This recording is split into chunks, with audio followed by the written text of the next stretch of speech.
some of these most Saturdays, have you?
Good morning, and you're very welcome to this live webinar on behalf of Setanta College. My name is Dave Moriarty. I am a part-time tutor with Setanta College and have been for the last 8 years. So my module is Resistance Training 1, which is the second module, and we're going to look at some of the content from the first workshop. It's an awful pity that we're not here in person, or that you're not here in person, that we can actually run through the practical elements of the workshop and the module, but unfortunately COVID restrictions have put paid to that. But I will try my best. I try to get as much content and make this as an enjoyable and a beneficial, more importantly, couple of hours as I can, as possible. We're going to take a break probably about halfway through, just for about 5 minutes, so you can go grab a cup of coffee and such. So, as I say, we're going to look at some of the course content from the second module, which is Resistance Training 1. And the first part of the module we're going to look at is Principles of Training. For me, Principles of Training is the bedrock of everything that you do. It's, you need to know it inside out, left to right, upside down. It is the bedrock, it is the foundation of every program you prescribe to your player or your athlete. So it really needs to be known in depth, and that's why I'm going to start off with it today. So, the learning outcome for this part of the session is to describe and review the various principles of training and discuss their implications for you as a coach. So what I want you to do at home is think about your sport, what you're involved in, and how these principles of training apply to you and how you prescribe and develop programs of benefit to your player or athlete. Okay? So the first principle of training we're going to look at is adaptation. Adaptation. What is adaptation? The body is a very complex organism or structure. It adapts to various environments. It changes throughout time. If it is exposed to different stimulus, it adapts, it changes to meet the demands of that stimulus. And training is no different. The body will adapt to a training stimulus. So the definition of adaptation is the process of the body adjusting to a physical, environmental, or psychological stress or stimulus. So it doesn't have to be just physical, it can be either environmental or psychological also. How I equate it to is, for those of you who have kids, and the newborn arrives in the house, maybe the first or the second one, you're not getting as much sleep as you normally get. But your body will adapt. I'm the kind of person that needs definitely 8 hours of sleep. And when the kids arrived, I was lucky to get 3 and 4. But the body will adapt. Okay? In relation to training, when we train, when we place a stimulus on the body, there is a temporary reduction in the performance. But it's temporary. Then it is followed by an improvement of that fitness component. Okay? And that's what training is all about. We train to improve. Incrementally, gradually, progressively. Hans-Selye's supercompensation theory, or general adaptation syndrome, best explains this. And I'll show you a very, very interesting slide in a second. He looked at different stimuluses in the body and how our body reacts to that stimulus. And here is that slide. Fatigue occurs as a result of training. So when we train, our body gets tired. Our muscles fatigue. Our organs in the body fatigue. They tire. There is a time course of recovery. So basically, as we mentioned in the previous slide, there is a reduction in performance, but it is limited. The body needs to recover. But then that is followed by a positive adaptation. We improve, we change for the better. There is a window of opportunity when the next training unit occurs. Okay? Again, the slide, the graph of Henselius supercompensation theory will better explain this.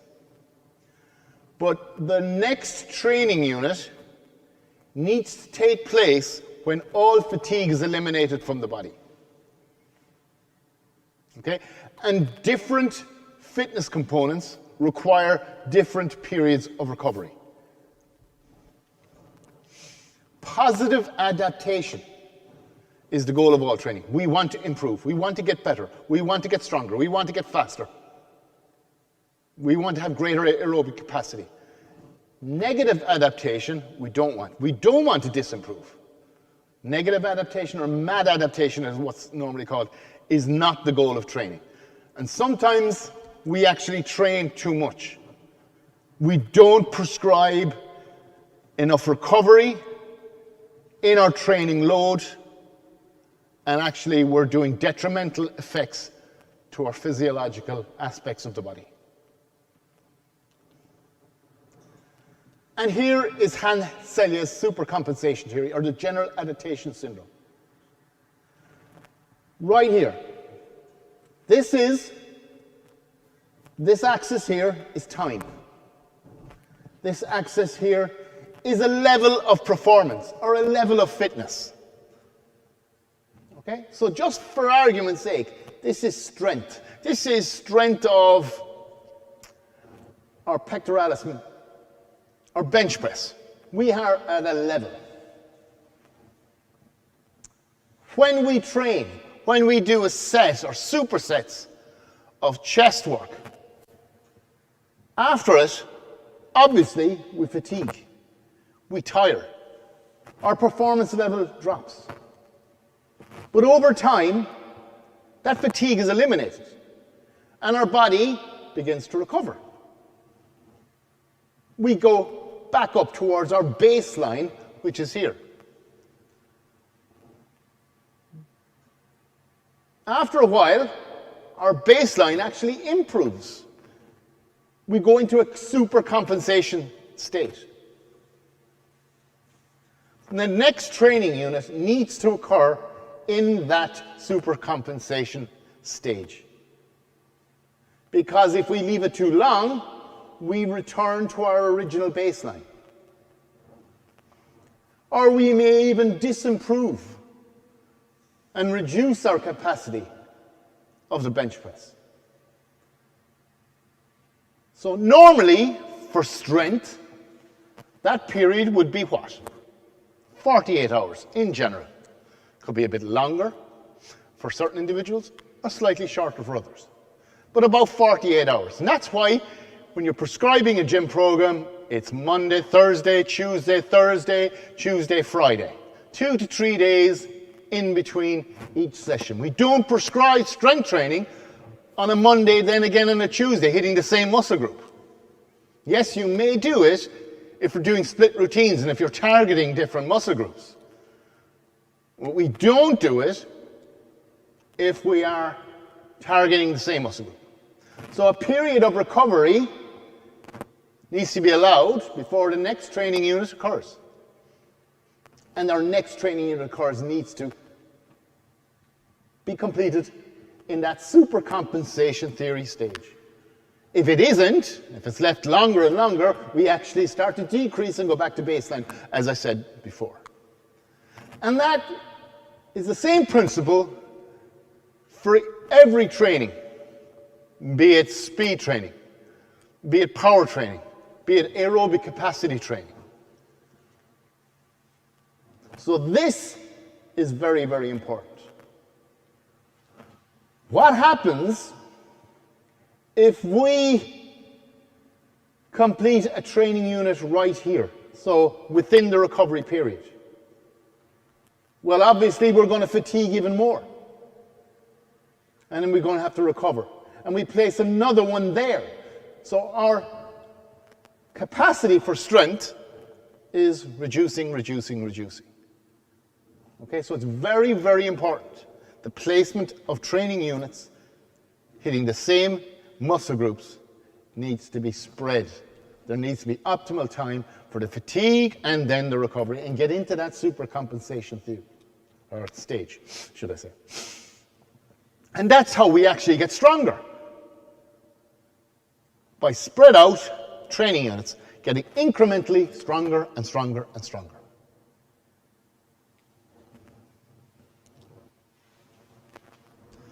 So, the basic theory behind supercompensation, also termed as the one-factor theory, is that after a given stimulus or workout, there's a depletion of resources available to the athlete. We go into a fatigue state. This depletion depletion needs to be replenished, restored, recovered before the athlete can perform another workout targeting that ability or that fitness component. So, fatigue into recovery. After restitution or recovery period, the chemical substrates that were depleted by the workout rise above the previous levels. We go into a supercompensation stage, providing the adaptive supercompensation in the body systems. At this point, another workout is performed. Okay? Whilst the theoretical models for supercompensation are all well and good, the timing of the subsequent session following the initial load is the critical real-life variable. It's that period. When do I complete my next training unit hitting the same fitness component? This must be judged correctly for positive adaptation to occur. So I should have said, if anybody has any questions, just write them down on your notepad. And during the break, I go check and I'll try to address them when I come back. Apologies on that. Should have mentioned that earlier. Prescribing an optimal blend of load, then recovery, is the key to maximizing supercompensation. It is the key to improving your fitness components. Understanding how and when to load is therefore critical. Compensation methods are characterized by large, acute pressures on an athlete within a session. The bigger the load, the longer you need to take before repeating the load again. So if you're doing a muscular endurance program, it might be slightly less of a recovery period if you're doing a strength program. If you're doing a power, which is hitting the central nervous system, well, then you're looking for a more extended recovery period. And they say at least 48 hours, even up to 72 hours of a gap between power-related exercises. It is not as simple as the bigger the load, the greater the supercompensation. It is not. Also, it needs to be carefully planned recovery for that load. Okay? Recovery is vitally important. And we'll talk about that later when we look at cool-down strategies and recovery strategies. There's also a second theory in your notes, and it's called the fitness fatigue theory. Bannister's fitness fatigue theory.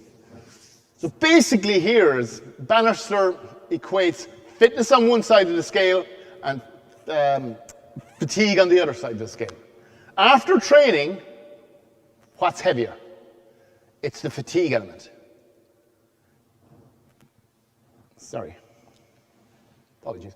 So the two-factor theory is based on the idea that athletes' preparedness is not just stable, but instead varies over time. So it varies. The recovery or the readiness to train is very, very varied from athlete to athlete.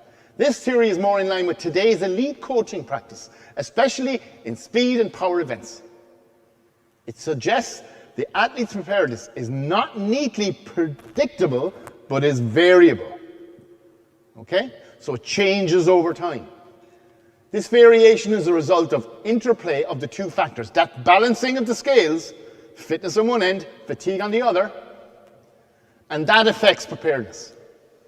One is slow changing, which is fitness, and the other one is fast changing, which is fatigue. Body fatigues, we can rid of fatigue from the body quite quickly. However, fitness is slowly progressing. Factor one is your physical fitness, a slow changing process referring to motor components such as strength and speed, which takes weeks and weeks or even longer to improve or to change. Factor two is your fatigue effects. Those include fast changing processes, including fatigue, illness, emotional and physical stress, which can impact the athlete's preparedness quite quickly. The fitness fatigue model suggests that the training effect after a session is not down to a single factor. So it's not down to the load, but it's down to those two factors of fitness and fatigue. The interplay of the increase in fitness and the decrease in preparedness, similar, that there's a decrease in preparedness, the fatigue element, and there's an increase in fitness due to fatigue post-workout dictates the overall effect of the workout on a day-to-day basis. These two effects, in turn, dictate the athlete improvement and their peaking capacity. Coaches using the two-factor theory are making more defined, judgment-based decisions based on the athlete's readiness to train. And we'll talk about the various elements of readiness to train in a sec. For example, one factor theory may look at a complete rest week with very little specific loading for recovery.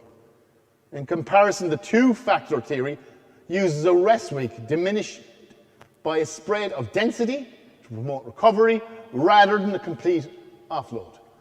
So Hans Selye's supercompensation theory would look at a rest period completely off, whereas the two-factor would maybe use a deload week, where we'd pull back, we'd reduce the percentage of 1RM. I hope that makes sense.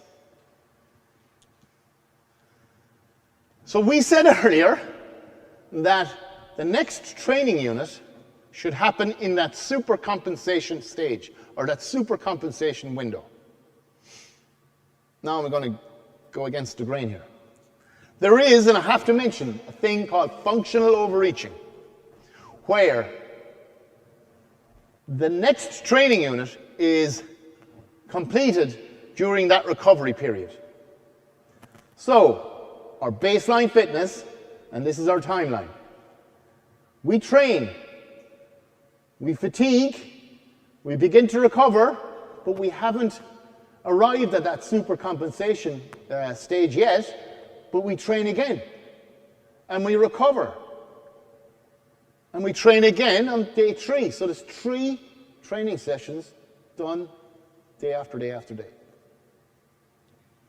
However, after the 3rd day, we give an extended recovery period, 3 to 4 days, and look what happens. We actually improve our baseline fitness levels. When would that be used? That would be used if you're going on a training camp. All right, so for 3 or 4 days training camp, you try to get as much in as possible during the training camp. But the biggest and most important element, and it's not done as much as it should be, is providing that extended recovery period to allow supercompensation or improvement of baseline fitness levels. That is very, very important. Functional overreaching.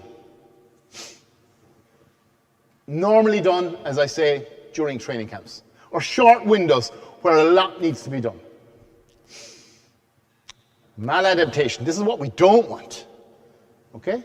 We don't want maladaptation. This is negative adaptation. But I need to mention it. We are looking at non-functional overreaching. So we had functional overreaching, but this is called non-functional. And the last element to that is maladaptation, is overtraining syndrome. So what are the signs and symptoms of somebody that's training too hard? What are they? Obviously, their performance will be dramatically reduced. You're looking at them and they're not the same. They're not performing on the field or on the track or on the court as they normally do. If you're using heart rate monitors or GPS or lactate monitoring, they'll have an elevated heart rate at rest. They'll have an elevated resting heart rate. Their lactic levels during training will be higher than normal. Their heart rate during training will be higher than normal.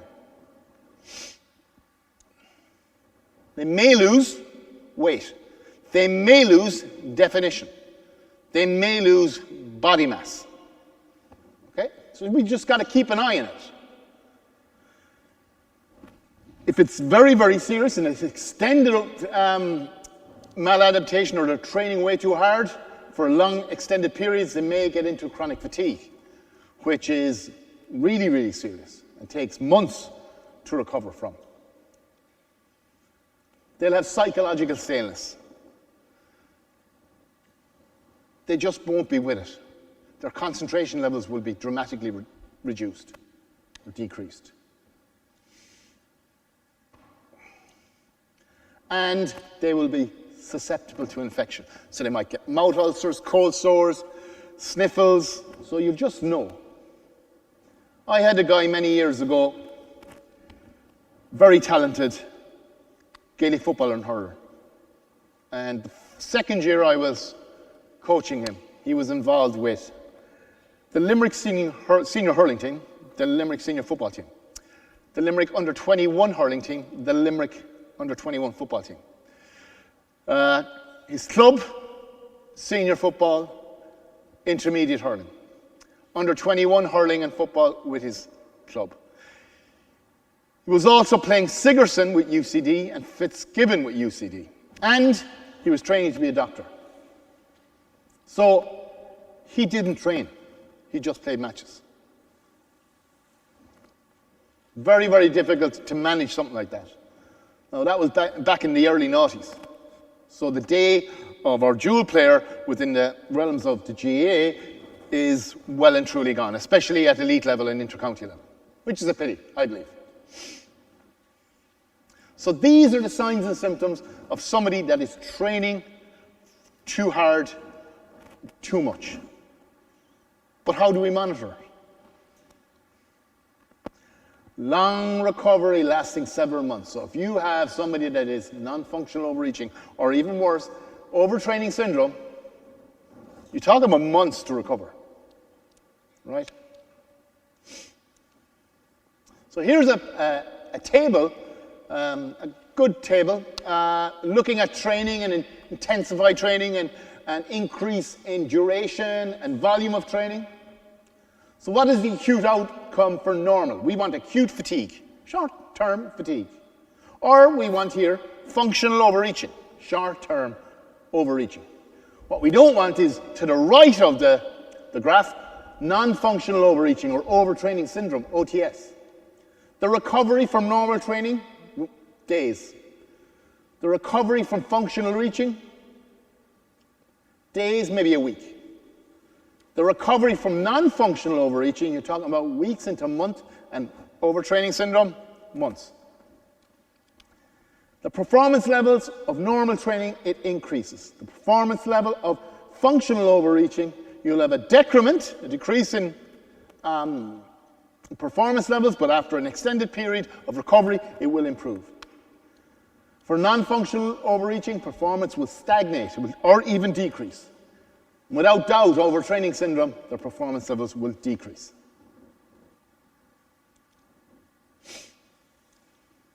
So how do we prevent overtraining syndrome?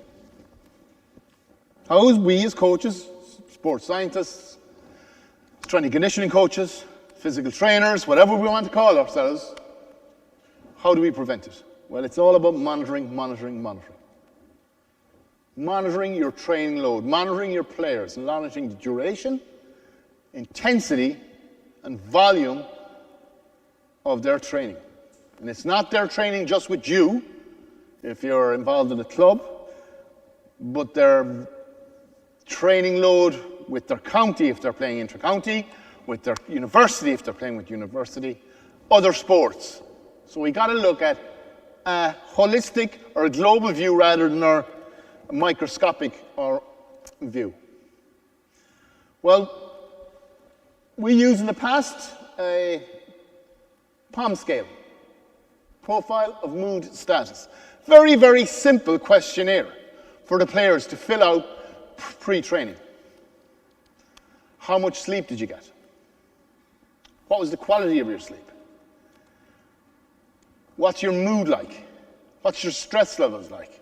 So basically you're getting an insight into how the person is feeling at that present time. So you'd like to see high numbers on one part and obviously low numbers on another. And there's various apps and websites that you can download that give you all these information, those POM scale questionnaires. It's useful. Obviously players can manipulate it. Would they? Of course they would. But they need to be honest, okay, for it to work correctly. But it's only one part of the whole global picture. Rate of perceived exertion. We've probably all heard about this. It's a scale between 1 and 10.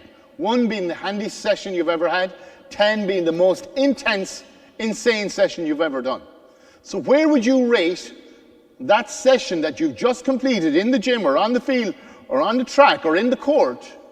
How would you rate that on a scale of 1 to 10? And then you'd get the duration, and you'd multiply the duration by the time. And that will give you an individual score for that specific session. And then you'll add each specific score for each session up and get a weekly load.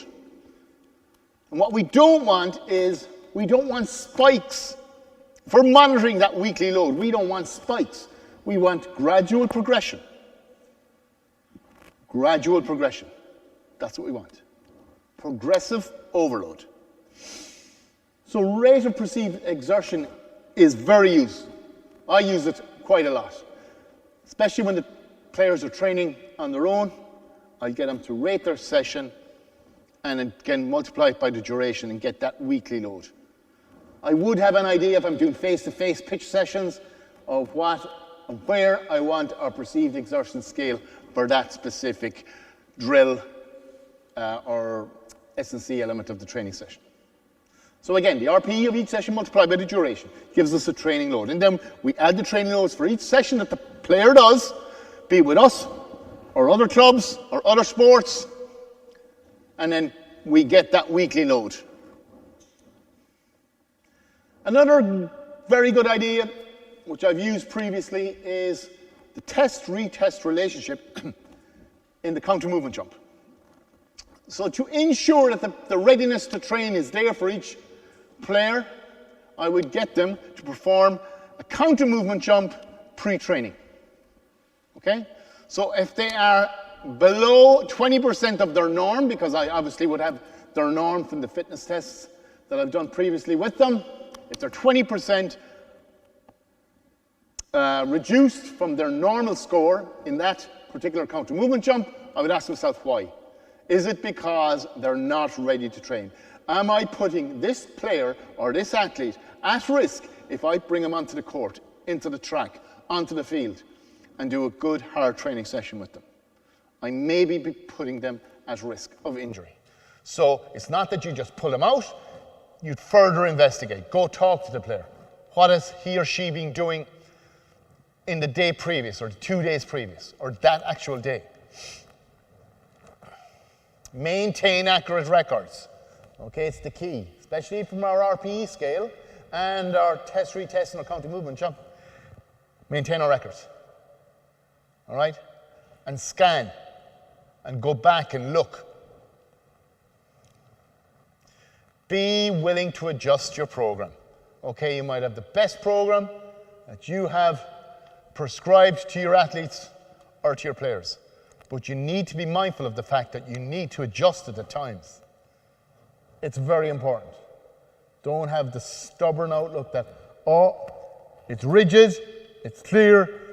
Be willing to adjust. Be fluid. Excuse me. Also be mindful of multiple stresses, which ties in with our POM scale. So why are they stressed? Maybe because of exams, if they're students. They may have personal problems or financial problems. So try to get to know your players.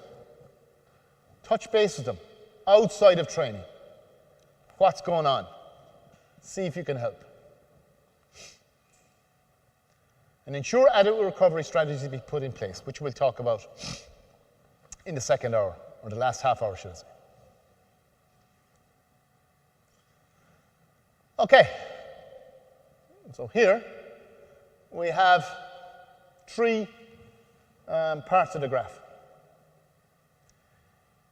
Here we have adequate recovery, and you'll see the jagged line here. That's performance levels. That is improving progressively. Progressive overload. Too much recovery, we're not improving. Okay?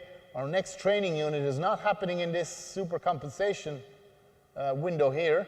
We're given too much recovery, all right, and we're stagnating. Inadequate recovery is where we're doing non-functional overreaching, and our performance levels is actually decreasing. So we've looked at adaptation quite in depth.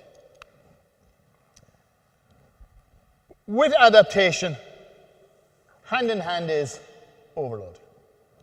You need to overload the body. You need to push the body beyond its norm. You need to stress the body. And how do you provide that stress? Is by providing overload. In essence, it's the fitness element worked harder than normal. You run faster. You run longer.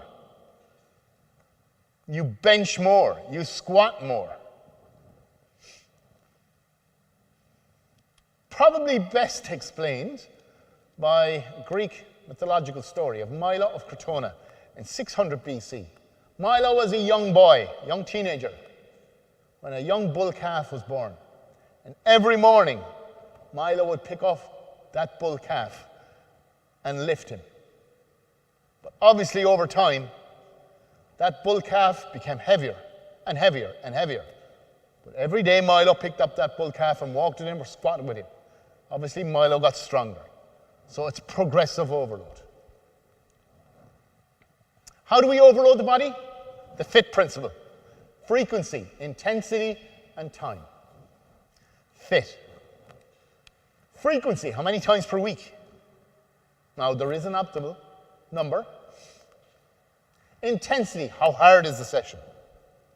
And time, the duration of the session. So we can manipulate those variables to provide an overload stress. So the FIT principle is very, very important. But we overload progressively. We don't spike. We don't overload by 10 or 15 or 20%. It's progressive overload. We want an incline, a steady incline of progression, of improvement of our fitness components gradually.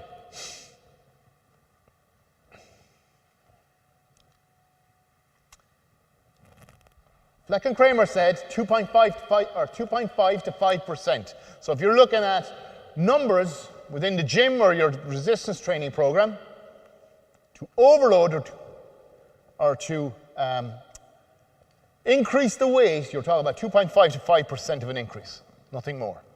And it's a good guide. So if you can bench 100 kilos 6 times, and you want to overload, you want to increase the stress in the body or increase the intensity, you wouldn't go up to 110 or 115. You'd go up to 102.5 or 105. So again, as I say, it's a very good guide. Be mindful of the stage of development, okay? Is a person starting off, is a novice in their resistance training exposure? If so, we even be more careful.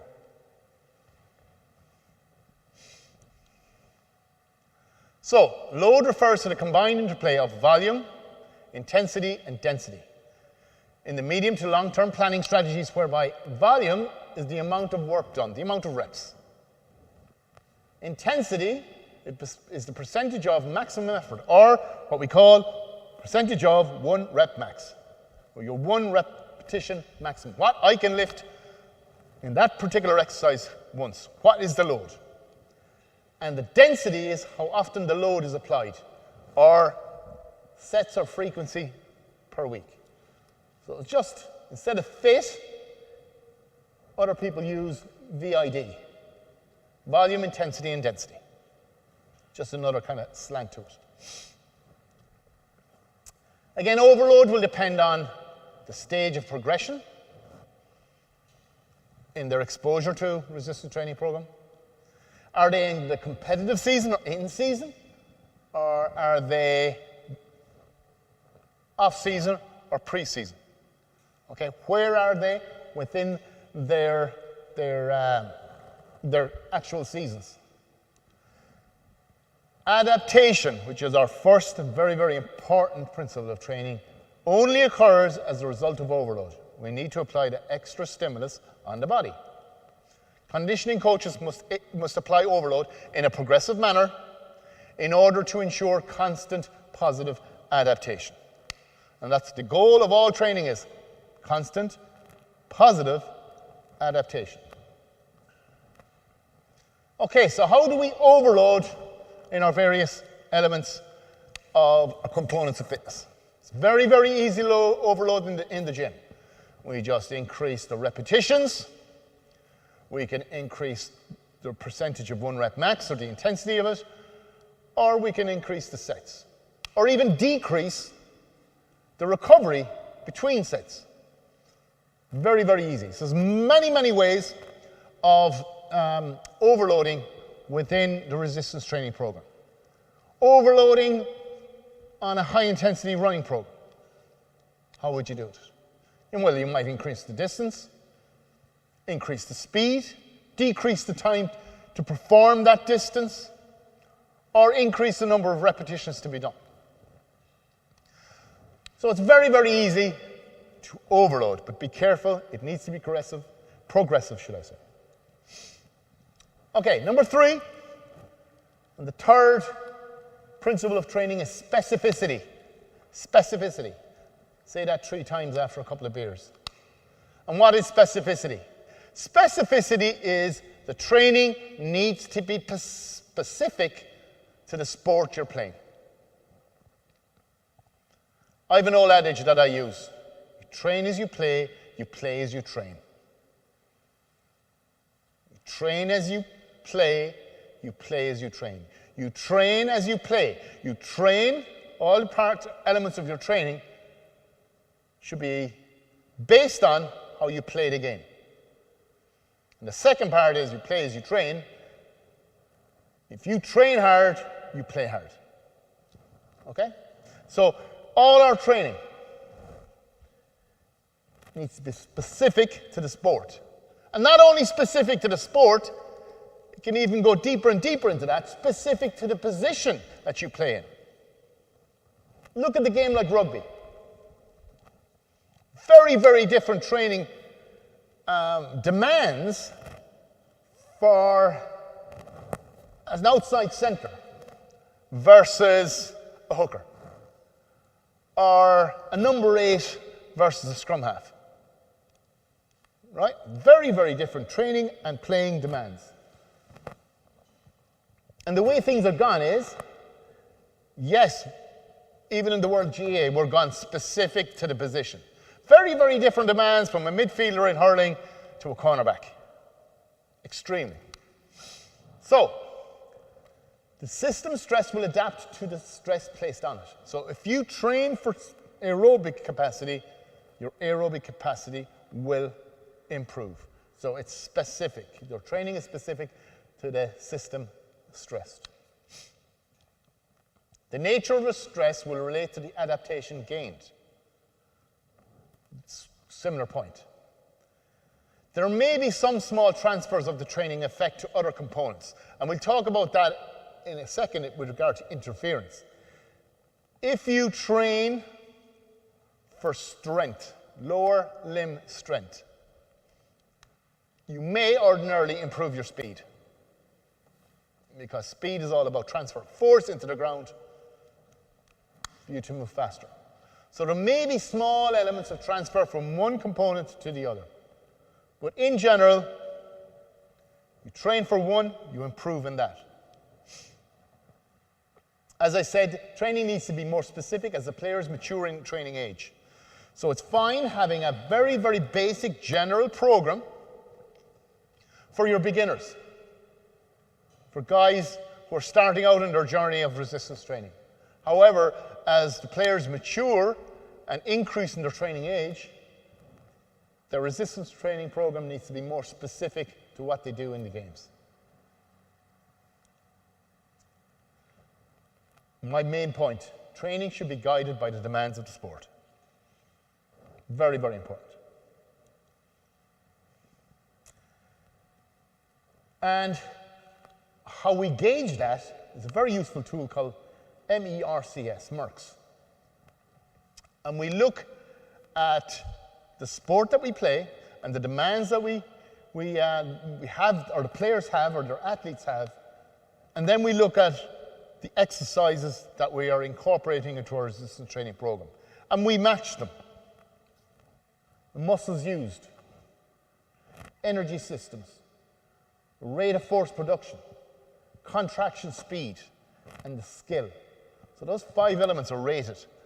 The higher the number, the more specific to that sport. Okay?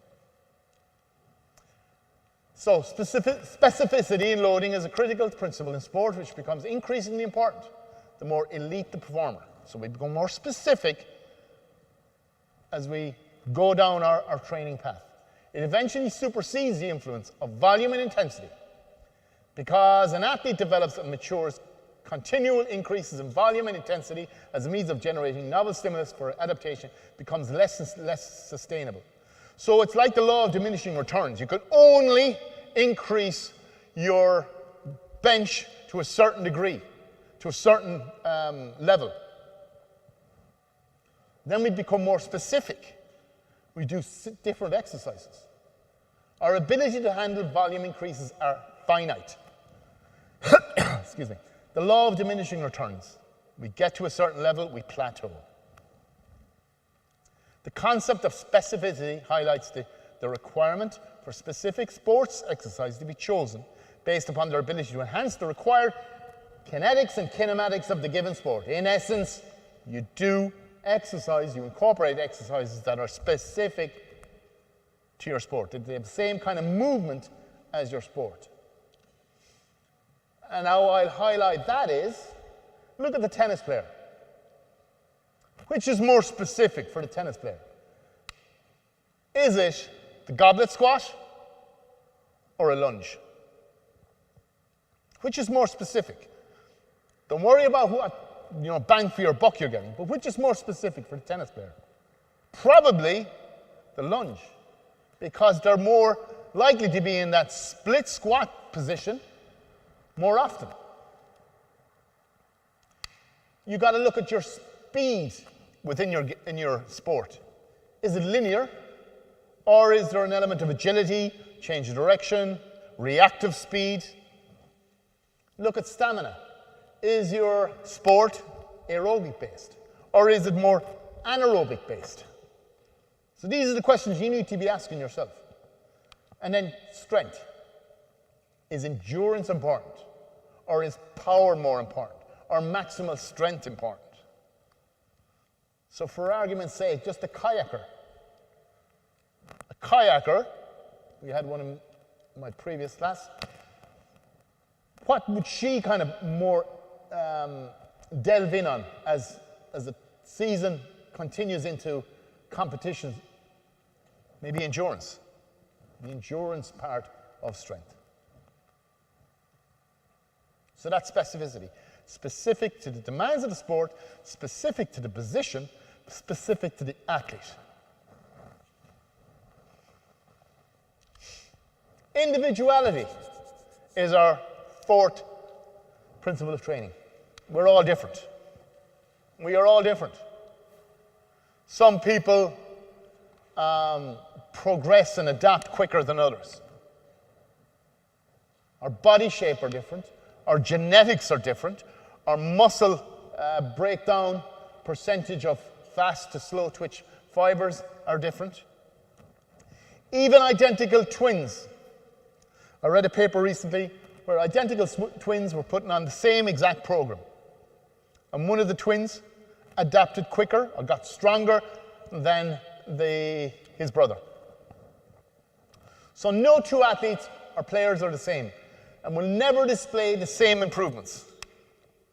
So be very mindful of kind of generic programs. It needs to be specific. And you've got to ask yourself, why isn't this person improving? It may be down to their genetic makeup. The response to the same training load can vary, and vary greatly between the two individuals. And this is as a result of their genetics, the makeup, the percentage of slow to fast twitch fibers, their training age. What is training age? It's the exposure of structured strength and conditioning programs or structured physical education in school. And it's not, I'm talking about the physical education that I got in school where we were just thrown an indoor soccer ball and told to play. Structured physical education. That is the name of the subject.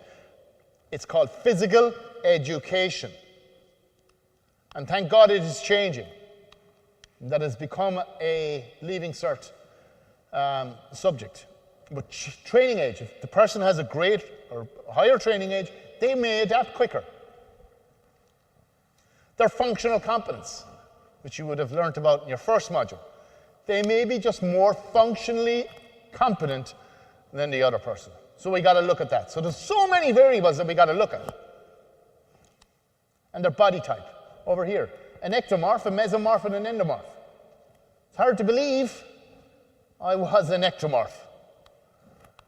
When I started playing senior rugby with Terranure at the age of 24, I was very much underweight for my position. Very much underweight. That's changed quite dramatically over the last number of years.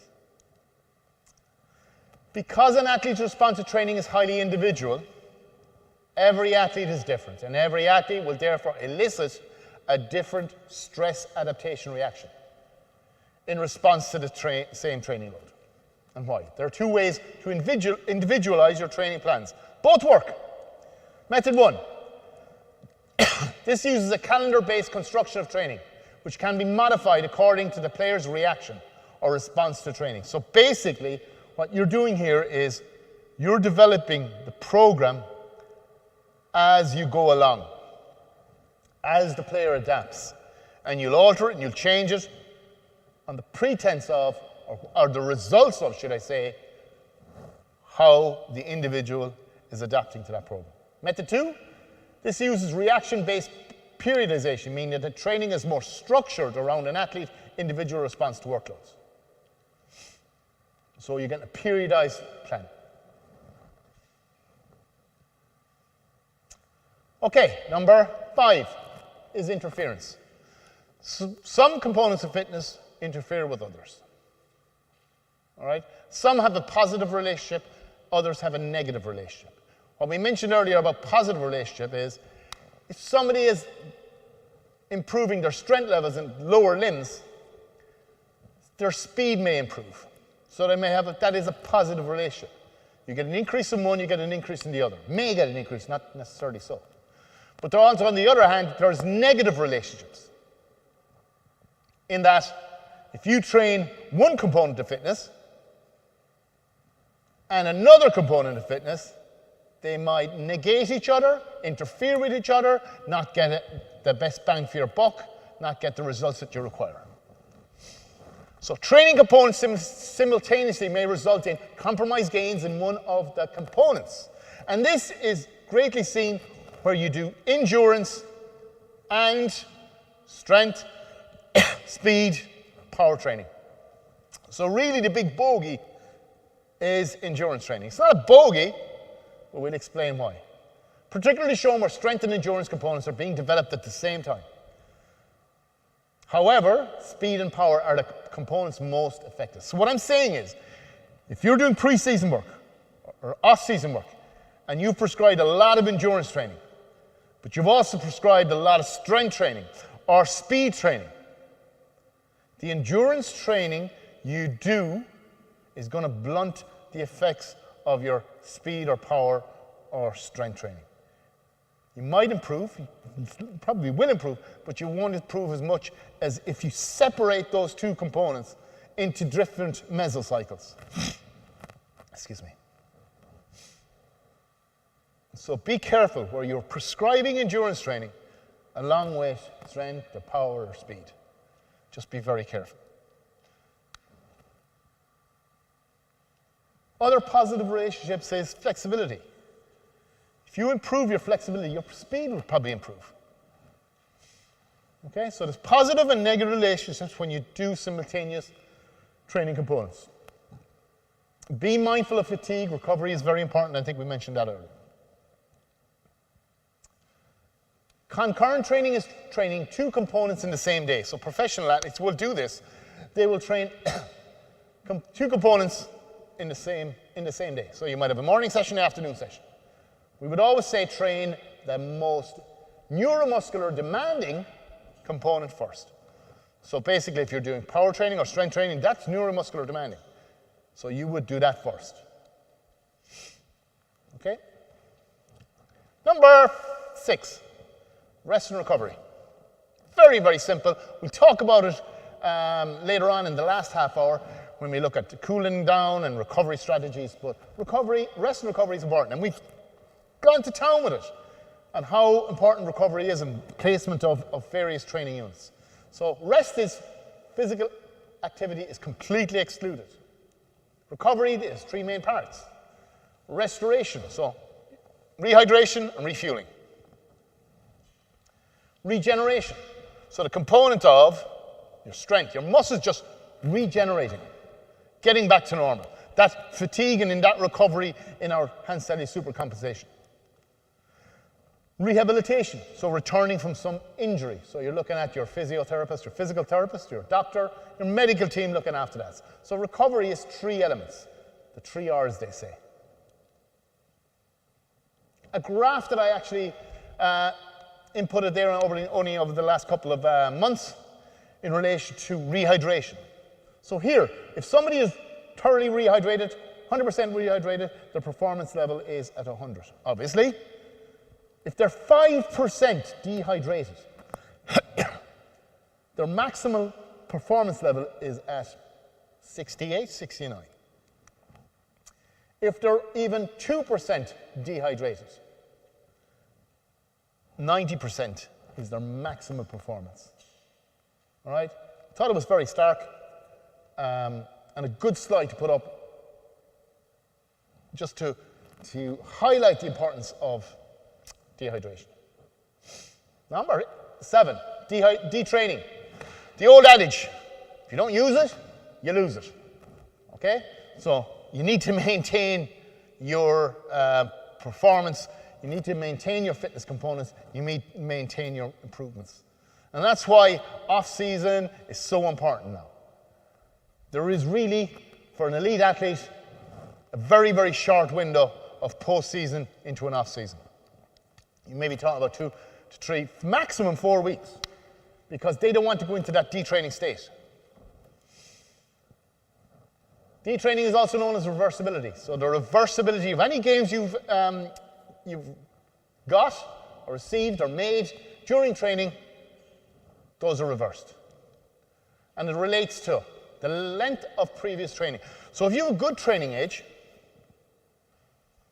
your detraining rate will be less than those with a lower training age. Okay, I hope you know where I'm getting there. So if you have an individual who has training age of 7, 8, 9 years, and they stop maybe as a result of injury, their detraining rate would be less than those who have started or may have a training age of 1 or 2. The training age itself. Sorry, apologies, that's training age. Length of previous training. So if you are training and you get injured maybe 6 months into the season, you have a less of a detraining rate compared to early season. The fitness element stressed. So each of the fitness elements, be it stamina, speed, strength, power, will have a different rate of reversibility or detraining. So your stamina, your endurance stays relatively, it's a lower rate of reversibility or detraining compared to, say, your power or your anaerobic capacity. You know, when you hear somebody say, oh, they're not match fit, that is probably their anaerobic capacity. And obviously the length of their layoff, that goes without saying. The longer they lay off, the more detrained they become. So there you have it, photograph, guy who's obviously trained, and then a guy who has definitely not trained. Our next principle of training is variation. Again, a very, very important one. Vary the program, vary the venue. Okay, keep your mesocycles, your resistance training mesocycles, anything between 4 to 6 weeks. Anything beyond that, into 8 or 10 weeks, just your players, your athletes get bored of the same bloody exercises. So mix it up. There's so many variations of exercises. So just mix it up, change your program. To ensure your training programs are varied and diverse, the body will cease to adapt if the training becomes stale. So if you do have that monotony of the same exercises, the same number of repetitions, same number of sets, the body won't adapt. It needs stimulus. All right? Provide that stimulus by mixing it up. Important to change the type of exercise. So, like for a lower limb strength improvement, there's so many variations of squats, deadlifts, lunges, so many variations. Just mix it up, as I say. Even to change the venue of the session. Vary the exercise prescription every 4 to 8 weeks. I would even say 4 to 6 weeks. 6 weeks is quite a long time for one mesocycle. Variation involves changing a stimulus to elicit the same or more or a physiological learning response by using a different means to do so. So you want a physiological adaptation, positive adaptation, but you're just changing the stimulus. Variations of loads is critical for high-intensity training programs because without variation, stagnation occurs. We mentioned that. And further improvement is not possible. There's 2 methods of variation: qualitative change, via a change in the individual's exercise pattern or complex or different exercises. And quantitative change is a change in the loading parameters, like changing the number of reps, sets, percentage of 1 rep max. Again, depending on what stage of your training program you're at, be it anatomical adaptation into your strength training or hypertrophy, whatever the case may be. Qualitative training, variation. Qualitative change, variation, requires a change in the exercise pattern or skill demand of the activity. So changing the exercise itself. Give them a more complex exercise. So starting maybe on the Olympic lifts, the high pull. For qualitative variations to be effective, they must meet the following criteria. Firstly, the pattern of change must be different. So it's a different movement pattern, enough to create a large enough stimulus effect to be effective. but not outside of the desired range of transfer within exercise classification. So don't change it up so much that learning is so great that their load will have to be greatly diminished. So if you have somebody who's squatting, you don't put them into the full snatch straight away because they don't have the motor pattern developed to complete that exercise. Secondly, the timing of the change will occur so that the pass pattern has a chance to stabilize and actualize. So only change when the initial exercise is damn good. Their technique is absolutely spot on. Quantitative variation, quantitative change, require a change in the loading parameters. These changes need to occur in the parameters of volume, intensity, and density. We spoke about this earlier. Percentage of 1 rep max and the number of sets. However, the challenges with this are that in order to meet the specific requirements of training, one is limited in the scope of these 3 factors. Are you limited? Yes. We mentioned the law of diminishing returns. You can only go so far up Everest. Your Everest is your max. You can't go above the peak of Mount Everest.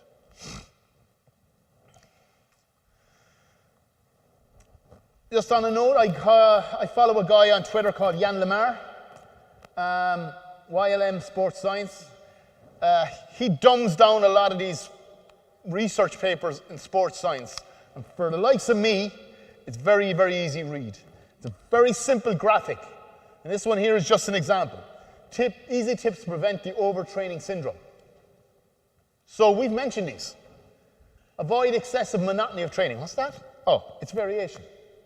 Adjust training load when performance declines. What's that? It's the importance of not allowing maladaptation. Optimizing recovery, nutrition, sleep, individualized training load, individuality. Be aware that multiple stressors may add to the stress of physical training with interpersonal difficulties. So it's a guy I follow on Twitter, very good. He gets all these sports science research papers and just gets the main message out. And for the likes of me, very easy. So in summary, one must be conscious of each and every principle of training when devising and planning a training program. As I said at the outset, the principles of training are a bedrock. You need to know these inside out. You need to have a deep understanding of adaptation, overload, rest and recovery, which is very important, variation, specificity, individuality, detraining. You need to have a really good, deep understanding of these in order to prescribe effective training programs. So, as I say, if anybody has any questions, I'd like you to type it into the chat. We're going to take probably about a 5-6 minute break. I'll come back and I'll try to address the questions, and then we'll move on to our next topic. Thanks.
Okay, you're welcome back.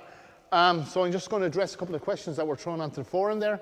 The first one was in relation to concurrent training on a daily basis. So if you're a professional athlete and you're training in the morning versus training in the afternoon, what's the time, the time of recovery? It varies, probably anything between 4 to 6 hours. So you normally have a training session around 10 o'clock in the morning for the professional rugby players that I know that are living near me in Limerick. They would have a training session at 10 o'clock and they'd be back again maybe around 3. So it varies. There isn't a specific set time. The other question was in relation to the interference between endurance and speed. And somebody asked, would it be detrimental not to do speed at all? Well, it obviously would. But what I'm saying in relation to interference is, if you want to stress the aerobic capacity, or your aerobic power, your endurance, you set aside a mesocycle, a 4 to 6 week block, to work on endurance. And really, you put speed or power to the back. That's not as important. Your main focus in that mesocycle is endurance. Okay? Whereas when you're going further down into the season, endurance might be part because you'll be doing enough endurance work within the actual field session itself, and then you mainly focus on speed training and power, plyometrics, etc. I hope that answers your question. Another question was in relation to the slides. Yes, these will be put up. I'll put them up tomorrow onto Yammer that you'll have all access to. No problem in the wide earthly world. What I would also ask you is, if you have any other further questions, just hit me on Yammer, send me a private message, or even just post it onto the group, and I'll come back to you within hopefully 24 hours. I'm fairly good at checking my Yammer to see if I have any messages. So we'll move on, and we're going to look at warm-ups, all right? So you're probably at home saying, warm-up is a warm-up. But there are basic elements and important elements that we need to take into consideration when we're looking at warming up for a training session or competition. Okay? So, the learning outcomes discuss the principles of a proper warm-up, indicate how you would incorporate these principles into a warm-up for your sport. So again, think at home, look at your sport, the sport that you're involved in, the sport that you coach, and how you would incorporate all these principles into a warm-up for your team or your athlete. So why do we warm up? Okay? Why do we warm up? For various reasons. Well, we don't want to just go straight into competition pace or intensity because there's a huge risk of injury. So, there's positive impacts of performance due to a number of factors. And they are, one, faster muscle contraction. So our muscles contract faster after doing and completing a relevant and appropriate warm-up. We get improved rate of force development and reactive time. Okay? We react quicker and we get better power development. Improved strength and power. Lower viscous resistance in muscles. What does that mean? Basically, our muscles become more pliable. Okay? More pliable, our risk of injury reduces. We get improved oxygen delivery to our muscles. So for that, that's what we want. We want the oxygen to be delivered to our muscles at a greater rate. And increases blood flow. So they are positive impacts of performance as a result of warming up. So the principles of a good warm-up, what are they? It needs to be gradual in its intensity. So you need to start off at an intensity relatively low and then gradually, progressively increase your intensity into match intensity, event intensity, race intensity, whatever sport you're involved in, your player's involved in. So it starts at a low. Just for argument's sake, think about it. The player who's traveling down from Dublin, traveling here to Thurles to train with Tipperary senior hurlers. He's probably 2 hours in the car. You don't want that player or that athlete getting out of the car and going straight into max intensity. For obvious reasons. Okay? The risk of injury just massively increases. Another principle of a good warm-up includes dynamic stretching. Okay, so the old days of doing a couple of laps of the field and doing static stretching and holding for the count to 15 are well and truly gone. Well, we'd hope to think they're well and truly gone. Many studies have shown that performing static stretching for 10, 15, 30 seconds is detrimental to performance. It decreases your performance because you're elongating the muscle. Leaving it elongated, it will decrease the power output of that muscle. So our days of static stretching during the warm-up or pre-training, well and truly gone. However, some players like to do static stretching. But if performed 60 to 40 minutes before the start of competition, that's fine. But our warm-up on the field or on the court or on the track needs to include dynamic stretching. It also needs to include mobility exercises and activation exercises, which I'll go into greater detail in a second. The sport-specific drills needs to be at the latter stage of the warm-up. Okay? You could incorporate sport-specific skills at the start in the general movement part. However, I believe that if you do, the player, the athlete, is concentrating on the skill rather than the movement. Okay? Mimic demands of the game. So at the latter end of the warm-up, you need to do similar movement patterns as you do in the game or the activity. And a potentiation or excitation exercise at the very end of the warm-up. You're priming the muscle. You're preparing the muscle by doing a set, 3 to 4, highly explosive exercises. So gradual intensity. Again, this is all self-explanatory. I'm going to fly through it. Warm-up starts at a low intensity and gradually builds up. Intensity increases progressively as the warm-up itself progresses. Intensity at the high level at the end of the warm-up. Very, very self-explanatory. Components of warm-up. Your general movement at the start. So the first thing you do in your warm-up is general movement. And what is general movement? Running, skipping, running backwards, shuffling, karaoke, all different movement patterns. Your fundamental movements of different directions, not just linear. Well, that's linear if your sport only involves linear movement. But backwards and side to side and lateral, diagonal, if your sport incorporates that type of movement. Activation of muscles. As you know from your functional screening module, some muscles need activating. Some muscles are switched off. Think of that player driving down from Dublin 2 hours before he gets to Semple Stadium to train with the senior hurlers here. His glutes are elongated. His hip flexors are tight because he's in that seated position. His glutes and his core need to be activated before he trains. If they're not, his risk of injury greatly increase. Mobility and dynamic stretching. Very, very different. For me, some people may disagree with me. I class mobility as mobilizing the joint.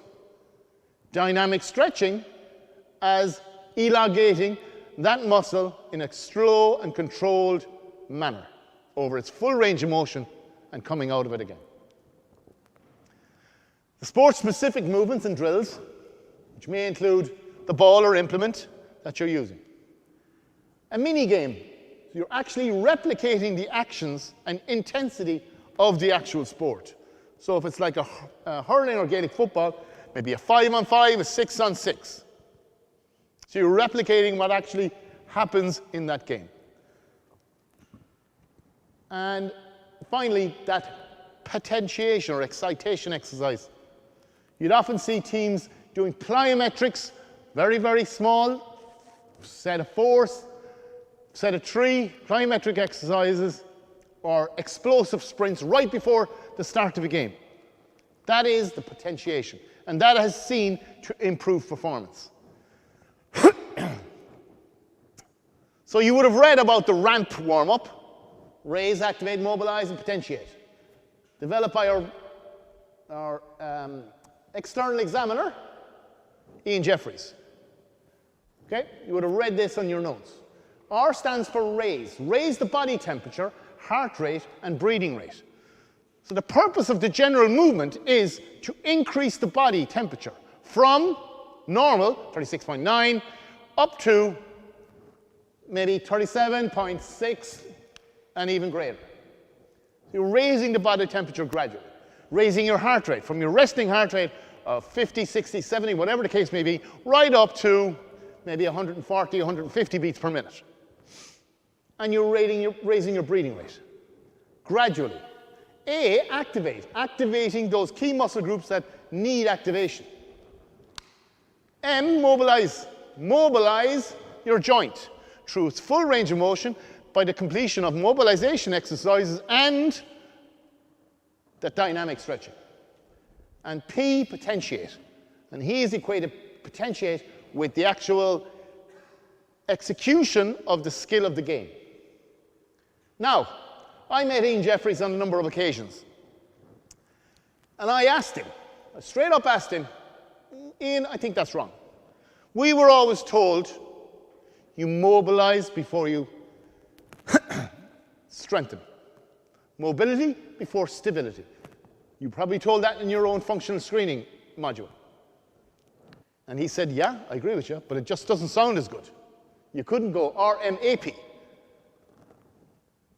However, RAMP is a good soundboard to work the development of your warm-up for your sport. So, this is something I introduced probably about 5 years ago when I was working with Tipperary senior footballers. We completed a pre-warm-up routine. And I'll tell you why. Because mobility exercise and activation exercises, there's numerous exercises. And I have about 31 small mini videos that I think is uploaded onto your Yammer page. If not, somebody come back to me and tell me if it isn't. That the majority of them are done on the ground. So, my big problem, when I spoke to Ian Jeffries about this, is you're raising body temperature, you're raising the heart rate, you're raising their breathing rate. Now I want to activate muscles and mobilize joints. If I put them on the ground to do activation exercises and mobility exercises, what's happening? The benefits that I got from my R part, my R portion of the ramp protocol. It's reducing again. So what we used to do was a pre-warm-up routine. Pre-warm-up. So prior to games, championship games, league games, we would meet in a hotel, and about 60 minutes, 70 minutes before the commencement of the game, or probably just before we left the hotel to go to the stadium, wherever we were playing, I would complete this 15-minute routine of the exercises that are on those videos. And what would I include in it? Foam rolling, mobilization exercises. What joints do we need to mobilize? Think back to your kinetic, your chain. You need to mobilize your ankle. It's a mobility joint. The knee is a stability joint. The hip is a mobility joint, so we need to mobilize our hip. Our lower back is a stability joint. Our upper back is a mobility, and we need to mobilize our thoracic spine. Our scapula is a stability joint. Our shoulder is a mobility joint. So 4 are your ankle, your hip, your T-spine, and your shoulder. So we would do mobility exercises. As I say, the majority of them are done on the floor. We would also include activation exercises. What muscles do we activate? Normally, mainly 2. Core activation, muscles here of the girdle, and our gluteal activation. Because they're the 2 main muscles that are switched off. There it is. Our joint-by-joint approach. The foot, stability, ankle mobility. Knee stability joint, Hip is a mobility joint. Lower spine is a stability joint. T-spine is a mobility joint. Scapular is stability, and then the shoulder is mobility. Very, very simple. So just an aside note is, what exercises for each of those? So the foot for stability, crease the paper. What do we mean by that? Please place a sheet of A4 paper on the ground. Go barefoot and try to crease it up, crunch it up, and catch it with your toes in the base of your foot. Ankle mobility, your dorsiflexion, your knee to wall exercises. Knee stability, your single leg standing deadlift. Single leg Romanian deadlift. For stability or balance exercise. Your mobility exercises, opening out the gate, closing the gate, stepping over hurdles laterally, front, back. Lower spine stability, your dead bugs. Your T-spine mobility, the world's greatest stretch, or any of the other exercises that are on the videos. Your scapular stability, the 3-point press. So in this press-up position, instead of bending the elbows, you depress your scapula and retract your scapula. So, going back to our warm-up, general movement. The object is to increase your body temperature, your breathing rate, and your heart rate progressively. Involves the large muscle groups of the arms and legs. Here the Irish rugby team doing their warm-up, their general movement. Skipping, running, shuffling, karaoke, stepping over is done at the start. Mobility and dynamic stretching.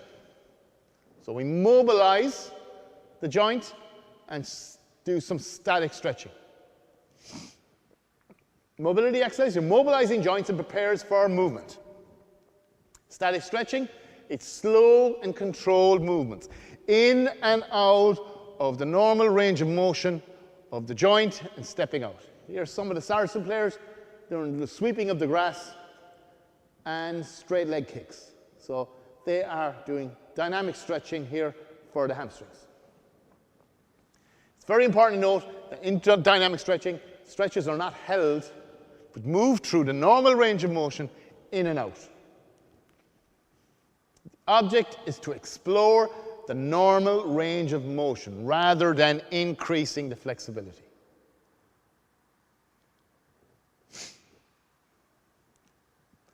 Activation exercises. As I say, the majority of them are done on the floor. So during an actual warm-up, you only do ones that you can do standing or on the move. All right? My thesis when I did the Masters in Strength and Conditioning was based around improvement of performance after the completion of a series of mobility and activation, mainly activation exercises. And I looked at the timing. So basically I had 4 groups. One group did those series of activation exercises 60 minutes before retesting on the counter movement jump. And the counter movement jump was my performance indicator. The second group did it 30 minutes before retesting on the counter movement jump. The third group did it 10 minutes prior to retesting, and the fourth group didn't do it at all. So not only did I have those 4 groups, but I switched up the groups on 4 different days. So I got a very, very good analysis of each of the students.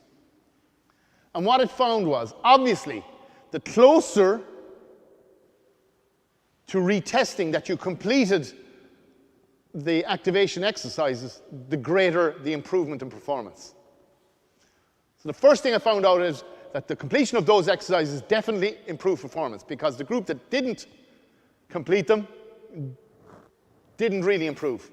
Whereas each of the groups, the 60, the 30, and the 10, all improved. But the greater and the nearer the retesting after the completion of those exercises, obviously it got a greater improvement. However, the improvement was only minuscule compared to those that did it 60 minutes. So what I found is there is no problem in doing this pre-warm-up routine of pre-activation and mobility exercises 60 minutes before the commencement of your event or your race or of your game. Obviously, it would be great to do it 10 or 5 minutes before the commencement of, but you can't, because then you're blunting the effects of your warm-up, and also there's a lot more stuff to be done, like the technical and tactical elements of play. So, the activation of dormant muscle groups or muscles that require awakening. Example of this are the gluteal and the core exercises. Object is to excite the muscles that have become inactive, that have switched off, that have come lengthened. We need to just activate them. Next element of a warm-up is mimic the activity, or mimic the game, or mimic the event, or mimic your sport. Includes elements of the session or game to follow, and have a variety of elements from the activity, including your ball drills, if it includes a ball, your decision-making, so includes some decision-making drills, and the pressure of opponents and space. The sports-specific component may start at the beginning or latter stages or later in the warm-up, depending on the demands of the sport and the needs of the athlete. However, as I said earlier, I personally do not involve any sport element in the initial part of my warm-up, the general movement, because I want the players to concentrate on their movement pattern. And it's a great opportunity to work on those fundamental movement skills.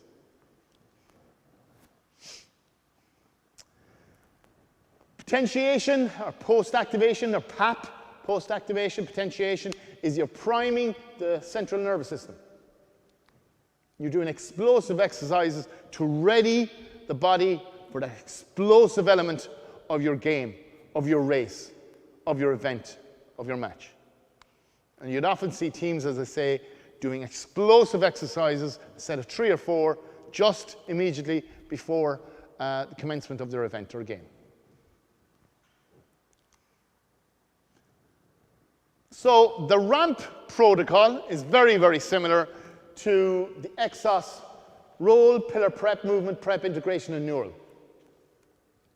So EXOS is just another Americanized certification. The National Academy of Sports Medicine use inhibit, lengthen, activate, integrate. Very, very similar. All kind of similar elements to your general prep, your activation, your mobility exercises, your dynamic stretching, your activation, and then getting more specific to the sport. So it's not just ourselves, but Ian Jeffries, the NSCA, the National Association of Strength and Conditioning in America, with their CS Certified Strength and Conditioning course, they use your RAMP protocol by Ian Jeffries. Okay?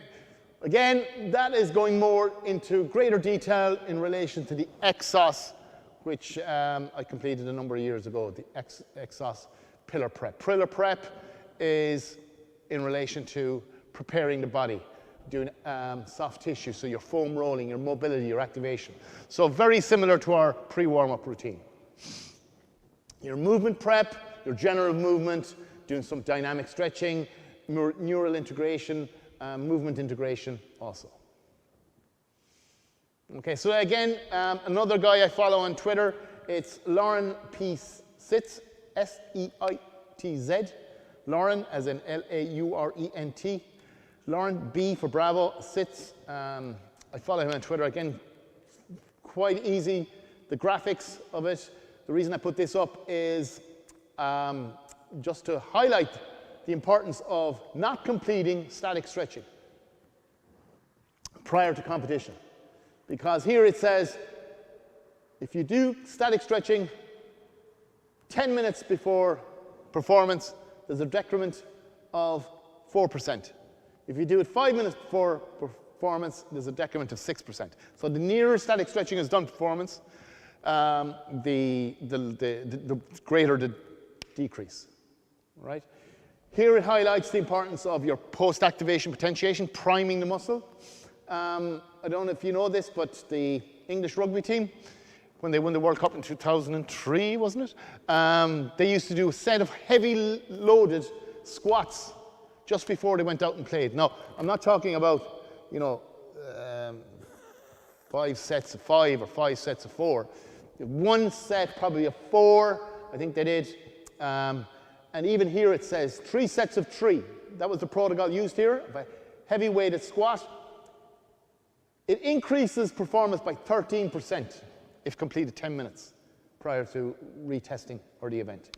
And it increased, 5 minutes pre-event, it increased by 12.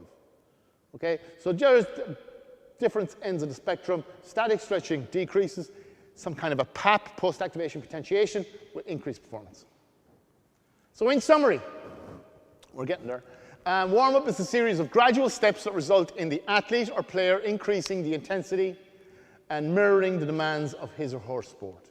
Steps from steady state, homeostasis, your resting heart rate, your resting breathing rate, your resting body temperature, up to where you want it to be for the commencement of your sport, your meet, your track, whatever event or training you're competing in. Okay? Right. So that is the warm-up done. As I say, there's about 31 videos of those activation, floor-based activation exercises that I had videoed probably about a year ago now, and I'll be able to put them up on Yammer as a reference.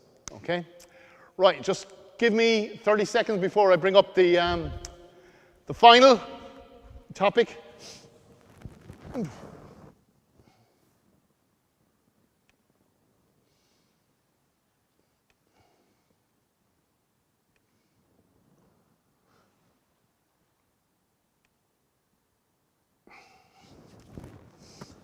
Okay, so bear with me. We get 20 minutes out of this, and we'll be done and dusted. As I say, don't be afraid to shoot me a message on Yammer, and I'll try to answer it as best I can.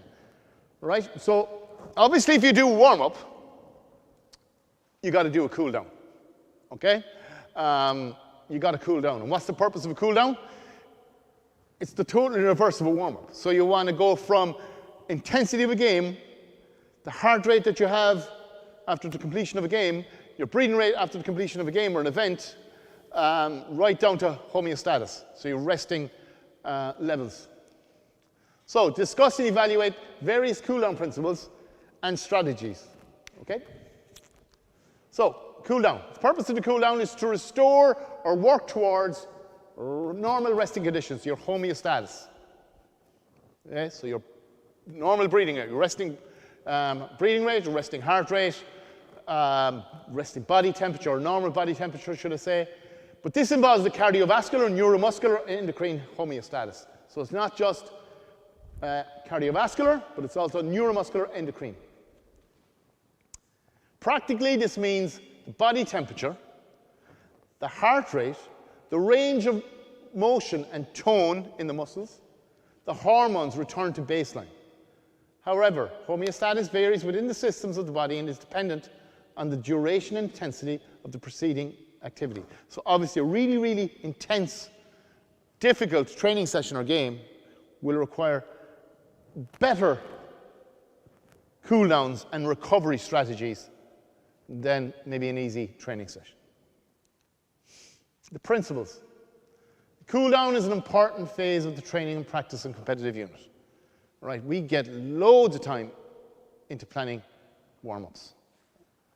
Okay, but do we put the same time into planning our cool-down or our strategies for recovery?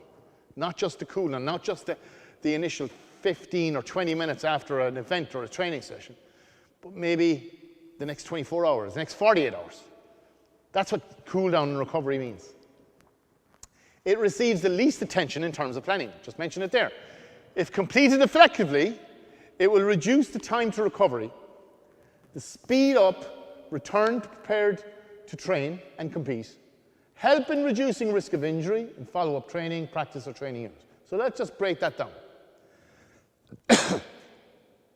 It will reduce the time to recovery. So remember our Henselius supercompensation theory. Remember fatigue and recovery before we go into a supercompensation stage. Well then, we want to speed up that recovery.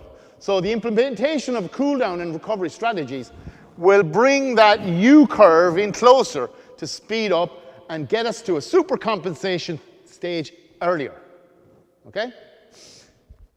So if it will reduce time to recovery, speed up return to preparedness. So it will speed us up into getting into that supercompensation so we can train earlier and compete earlier.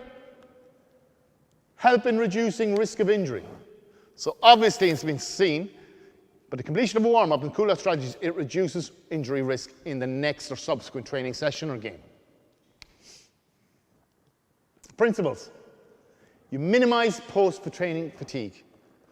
How deep that U-curve goes down in our Henselius graph will be dependent on what recovery strategies we put into place.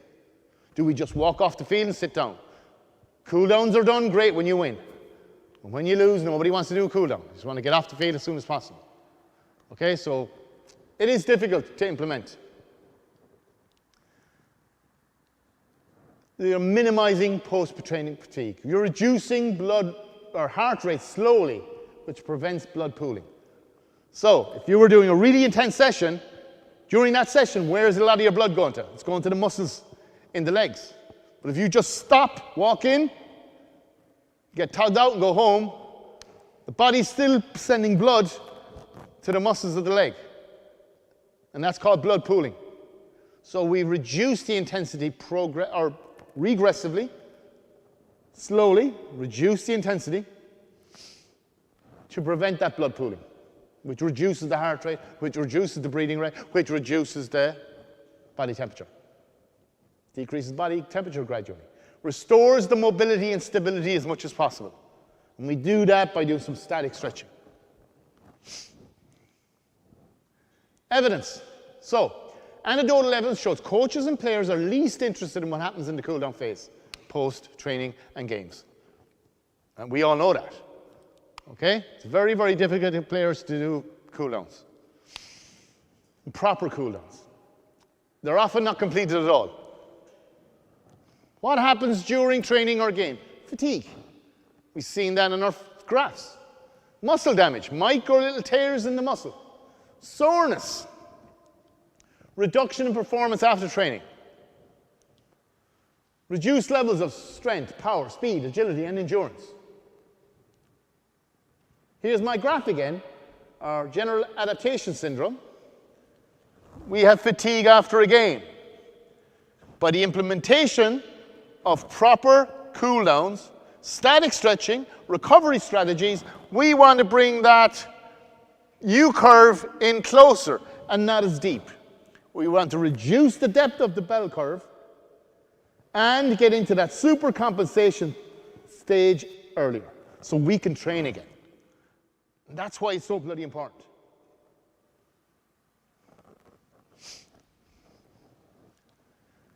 A player or athlete training regularly, there's always a mixture of fitness and fatigue. Again, going back to Bannister.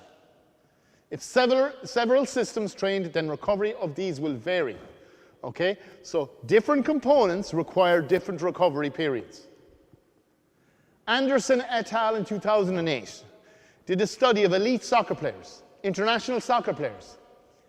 And they were playing 2 games in 4 days. I think it's now Friday and Tuesday. It used to be Wednesday, Saturday. But they had 2 international games over a 4-day period, which is kind of the norm. But there was no training, no physical training occurred during those days. And the results showed speed acceleration over 20 meters required 24 hours. So acceleration over 24 hours speed acceleration over 20 meters required 24 hours to recover fully. Leg strength required 48 hours. Leg power required up to 3.5 days, 72 to 84 hours, okay, which is the norm. Because if you're doing a power program, you probably do it once every 3 to 4 days. You wouldn't do it 3 times a week or 4 times a week. It's just too neuromuscularly demanding. You need to fully recover before you the next stress on it. All right? So different components, fitness components, require different recovery. And the muscle damage was measured by creatine kinase, which is an enzyme in the body. And it took 3 days to return to normal after a leg power session. Creatine kinase is an enzyme found in the blood. The higher degree of CPK in the blood, the higher stress. Okay? So here's a study by our own Professor Hennessy back in 1996, 24 years ago, measuring CPK levels in Gaelic footballers. Pre-game, 300 level. Post-game, 500 level. 16 hours after the game, 610 level. 1 day it reduced to 500, 2 days it reduced to 380. They had another training session and it spiked up there. So, what is that very similar? If you flip that over, what is it very similar to? It's very similar to the general adaptation syndrome. Okay? So a lot of people think people are at their most fatigued straight after a game. But they're not. They're not. With regards to,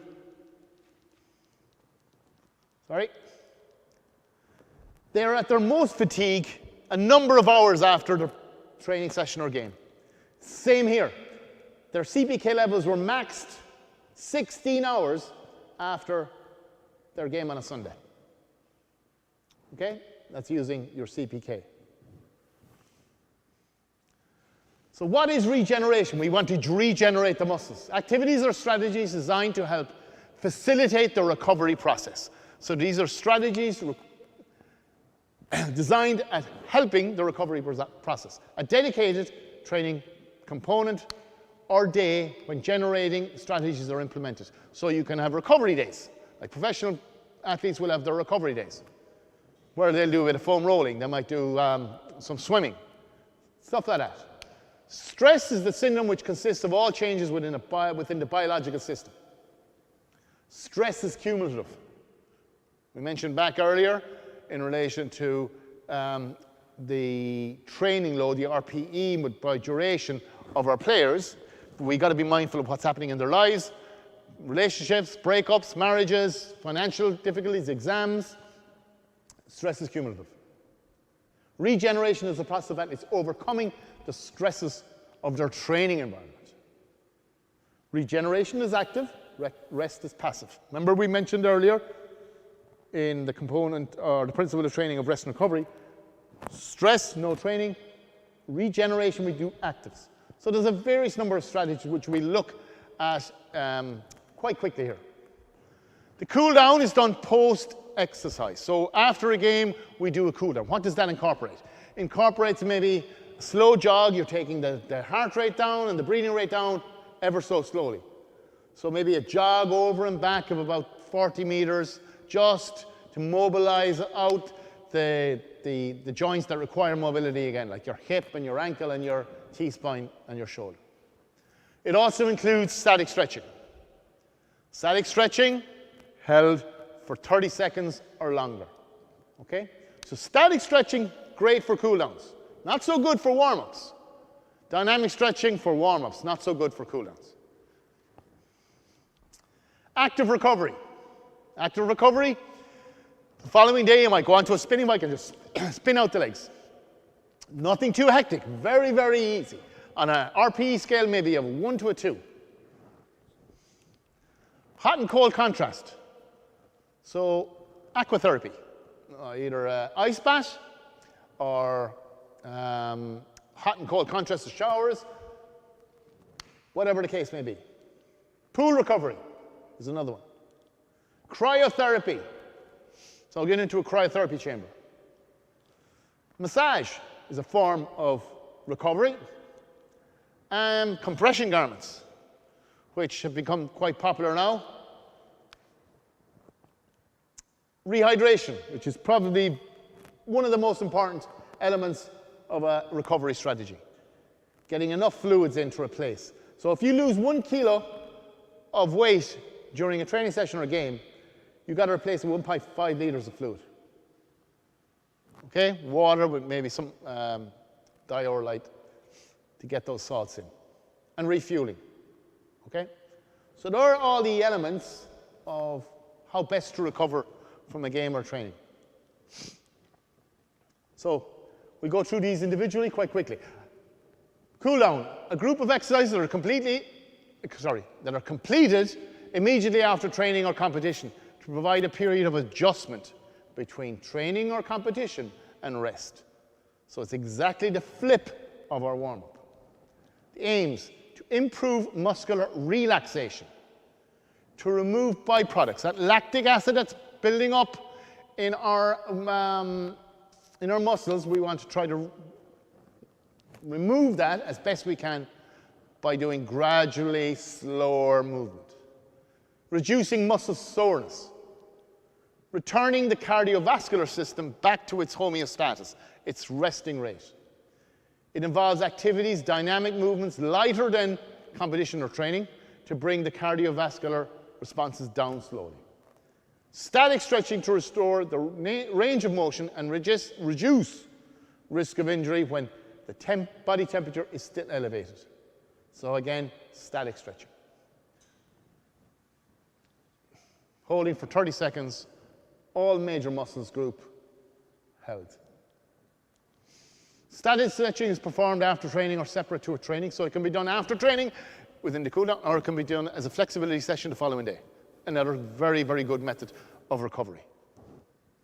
One of the reasons for this is that static stretching may reduce force production with the loss of voluntary strength and muscular power potentially lasting up to 1 hour after the static stretch. Okay? Basically, that sentence says, this is the reason we don't do static stretching before competition, because it reduces force production with the loss of voluntary strength and muscular power. A static stretch should be held for 15 to 30 seconds and repeated 3 times. I would go with err on the side of caution of 30 seconds. Target the muscle to lengthen. Elongate that muscle. It will help to reduce the blood flow to the muscle. Decreases the activity of the central nervous system. So you're priming the central nervous system with your PAP, your post-activation potentiation. Now I want to dampen that down. Relax. The flight or fight mode we want to go to. Maintaining adequate range of motion is important for recovery and injury prevention. And then self-myofascial release targets trigger points. Your foam rolling. Cool down strategies, active recovery, like spinning out on a bike. Very, very good. Following day after the game, get into the gym and just get onto a spinning bike and spin those legs. What am I doing? Yes, I'm increasing my heart rate again, but I'm flushing those muscles that are sore and full of lactic acid, flushing them with new generated blood, and I am getting rid of all that lactic acid.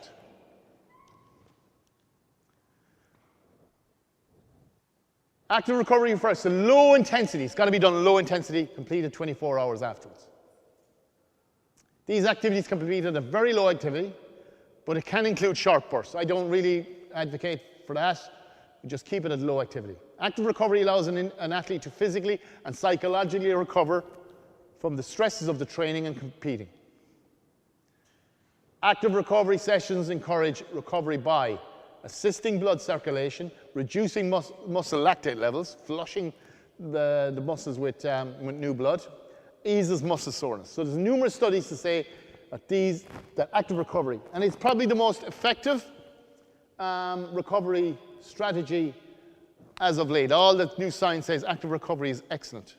A lot of the top teams will do active recovery the day after a tough game. Positive effects of psychological recovery as well. So it helps with the psychological, the mental aspect of it.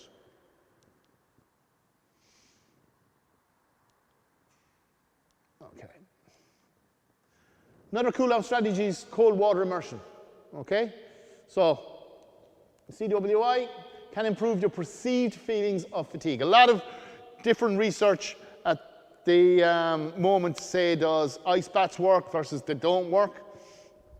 I can only talk from previous experience. I've used them on a number of occasions after long run marathons and stuff.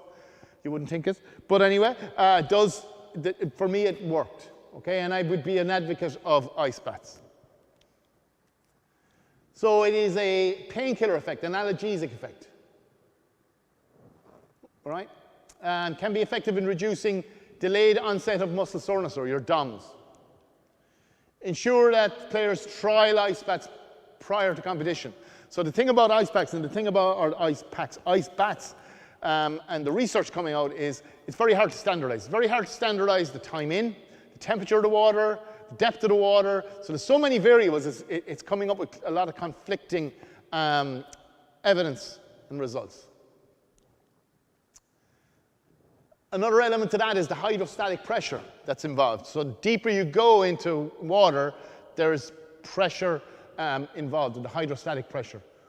When you get out, all that oxygenated blood is rushing to those sore muscles. It can definitely reduce in post-exercise inflammation, especially with extreme endurance sports. So marathon runners, ultramarathon runners, a lot of pounding. So it definitely reduces inflammation.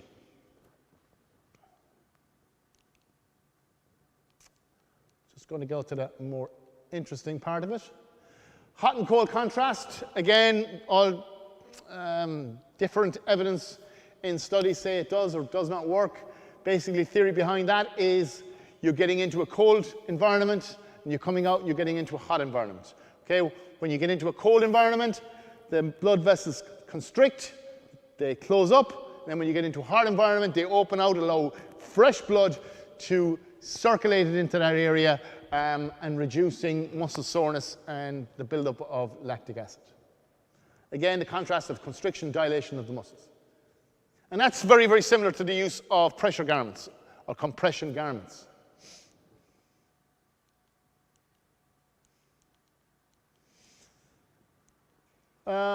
Pool recovery is another element. Again, that would be something similar to an active recovery, but you're doing it in the pool. It's non-weight bearing, similar to our spinning bike. Cryotherapy recovery, first used in Ireland by our own Liam Hennessy, who used it with the international rugby team over 2 decades ago in Spala in Poland. Cryotherapy involves being placed into a chamber. I don't know if any of you have seen it. I saw it myself when the Lions had a base camp here about 7-8 years ago above in Carton House. There was a chamber, minus 110 degrees Celsius. So going into a very, very cold environment, coming out, and again, it's just flushing the body with oxygenated blood. A study there by Banfi et al. In 2007, where he found that it used it in Italian rugby players and it reduces their CPK levels. Again, another element of recovery, very important element, massage by your physical therapist, your physiotherapist, and your own myofascial release. I'm just conscious of time, sir. Again, I will put these up in Moodle, so if you want to flick through them, good bit of information in relation to the recovery strategies. Compression garments, again, quite popular at the moment. Same principle. You're constricting the blood vessel. It's not the time that the muscles are constricted or tightened.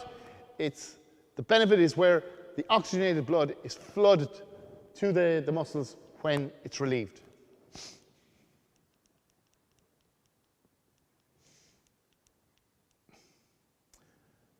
Refueling and rehydration,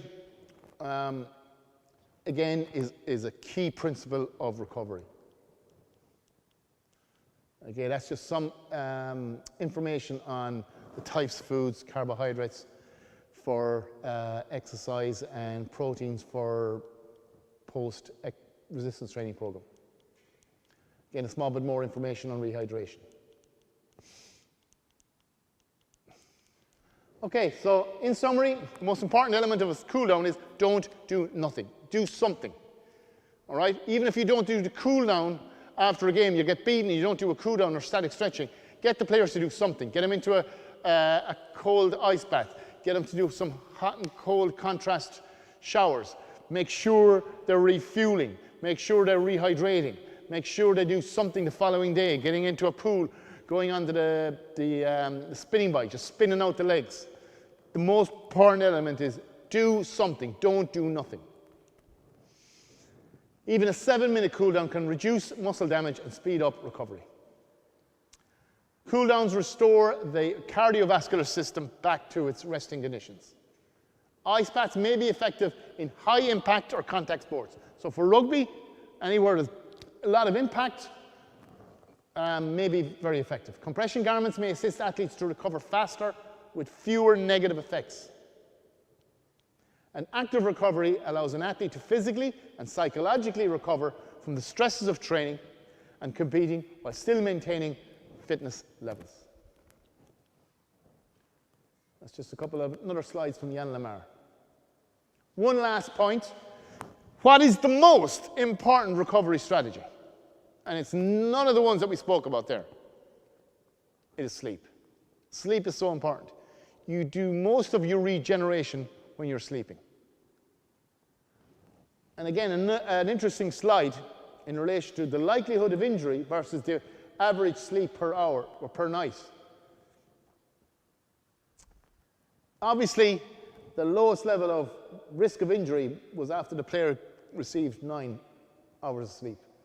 And as the hours of sleep reduced, their risk of injury improved. However, between 6 and 5, there was a decrease. Now, I'm still at pains to understand why. Could be to do with your cycle rhythms, your REM, and the like. But an interesting fact here is that there was a greater risk of injury after somebody had 6 hours sleep than there was with regards to that same group with 5 hours sleep. So, just coming up just after 3 minutes past 12, our 2 hours has been completed. I hope you found it of some use. As I say, if you have any questions, just send a message on Yammer. Make sure there's a lot of interaction and a lot of discussion on Yammer. It's a great tool to get talking. As I say, between the group of you, there's a lot of experience and a lot of knowledge, so make sure you start up the discussion. So, on behalf of myself, Dave Moriarty, and all the staff at Setanta College, I'd like to thank you for tuning in this live webinar, and I'd hopefully talk to you, the same group, in a couple of weeks where we'll do something similar with regard to the content that I cover on the second workshop. Thanks very much.